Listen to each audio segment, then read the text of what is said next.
Hello दोस्तों, आज इस वीडियो में मैं आपके लिए लेकर हाजिर हुआ हूँ एक ऐसे जिसका टाइटल है को-करिकुलर एक्टिविटीज़ यानी हम नसाबी सरगर्मियाँ। चलिए दोस्तों, अब हम आपको हर एक वर्ड का मीनिंग बताते हैं और आपको ट्रांसलेशन करना सिखाते हैं। द पर्पज़ का मतलब होता है मकसद ऑफ एजुकेशन यानी तालीम। इज़ टू प्रीपेयर का मतलब होता है तैयार करना। अ चाइल्ड यानी बच्चा। फॉर फ्यूचर यानी मुस्तकबिल। अब इसको ट्रांसलेट करते हैं। तालीम का मकसद बच्चे को मुस्तकबिल के लिए तैयार करना है। सो दैट इसका मतलब होता है इसलिए या ताकि। ही मे बिकम, मे का मतलब होता है शायद, बिकम का मतलब होता है होना। अ गुड सिटीज़न यानी अच्छा शहरी, और इसकी ट्रांसलेशन होगी ताकि वो एक अच्छा शहरी बन सकें। मेयर एजुकेशन, मेयर का मतलब होता है महज, एजुकेशन यानी तालीम। Can not prepare a child to deal with का मतलब होता है निपटना। The problem of practical life, problems का मतलब होता है मसाइल। प्रैक्टिकल लाइफ यानी अमली ज़िंदगी, और इसकी कंप्लीट ट्रांसलेशन होगी तालीम का मकसद सिर्फ बच्चे को अमली लाइफ की प्रॉब्लम्स को डील करने के लिए तैयार करना नहीं होता। आ स्टूडेंट एक तालिब इल्म, नीड्स यानी ज़रूरत होती है, मेंटल यानी दिमागी, एंड फिज़िकल यानी जिस्मानी, ग्रोथ एट सेम टाइम एक ही वक्त में, और इसकी ट्रांसलेशन होगी एक स्टूडेंट को एक ही वक्त में दिमागी और जिस्मानी ग्रोथ की ज़रूरत होती है।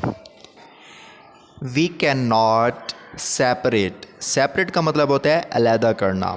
वन फ्राम अदर यानी एक दूसरे से, हम उनको एक दूसरे से अलग नहीं कर सकते।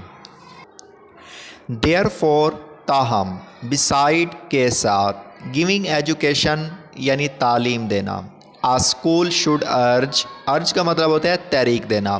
The student to take part का मतलब होता है हिस्सा लेना इन कोक्यूलर एक्टिविटीज़ यानी हम नसाबी सरगर्मियों में, और इसकी ट्रांसलेशन होगी ताहम एजुकेशन के साथ स्कूल तलबा को तहरीक देता है कि वो हम नसाबी सरगर्मियों में हिस्सा लें।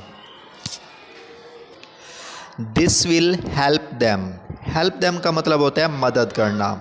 डेवलप यानी बढ़ाना their mental and physical abilities का मतलब होता है सलाहियतें, और इसकी ट्रांसलेशन होगी ये उनकी दिमागी और जिस्मानी सलाहियतों को बढ़ाने में मदद करेगा।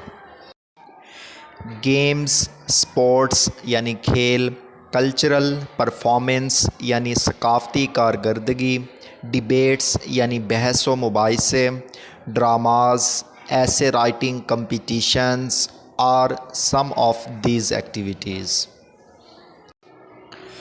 नाउ इसका मतलब होता है अब। एजुकेशन एम्स, तालीम के मकासद। एट 7 आवर्स, दैट आर जो कि हैं रीडिंग का मतलब होता है पढ़ना, राइटिंग लिखना, अरिथमेटिक यानी हिसाब का जो इल्म होता है, राइट्स यानी हकूक़, रिस्पॉन्सिबिलिटीज़ यानी ज़िम्मेदारियाँ, रिक्रिएशन यानी सैर व तफरीह, एंड रिलेशनशिप यानी ताल्लुकात। इन द पास्ट यानी माजी में, सच एक्टिविटीज़, सच का मतलब होता है ऐसी, एक्टिविटीज़ सरगर्मियाँ, वर्ड नेम्ड नाम दिया जाता था, एज एक्स्ट्रा करिकुलर एक्टिविटीज़। माजी में ऐसी एक्टिविटीज़ को गैर नसाबी सरगर्मियों का नाम दिया जाता था। एज दे वर एसेंशली का मतलब होता है बुनियादी तौर पर, ऑर्गेनाइज्ड यानी तरतीब देना, आफ्टर स्कूल आवर्स यानी जो स्कूल के पढ़ने के दौरान जो टाइम होता है, जो घंटे होते हैं वो। आम तौर पर या बुनियादी तौर पर ये तमाम एक्टिविटीज़ स्कूल टाइम के बाद तरतीब दी जाती थीं। बट नाउ का मतलब होता है अब। दे आर टर्म्ड का मतलब होता है, वैसे तो इसका मतलब इस्तिलाह होता है, लेकिन यहाँ पे यूज़ होगा नाम। द कोक्यूलर एक्टिविटीज़, लेकिन अब इनको हम नसाबी सरगर्मियों का नाम दिया जाता है। इट मीन्स का मतलब होता है मतलब। That now they are the part of vast curriculum. Part का मतलब होता है हिस्सा, क्यूरिकुलम का मतलब होता है निसाब ऑफ द स्कूल। इसका मतलब है अब ये स्कूल के बड़े निसाब का हिस्सा हैं। दोस्तों, अगर आपको ये वीडियो अच्छी लगी हो तो आपने इस वीडियो को लाइक और दोस्तों के साथ शेयर कर देना है। Thanks for watching.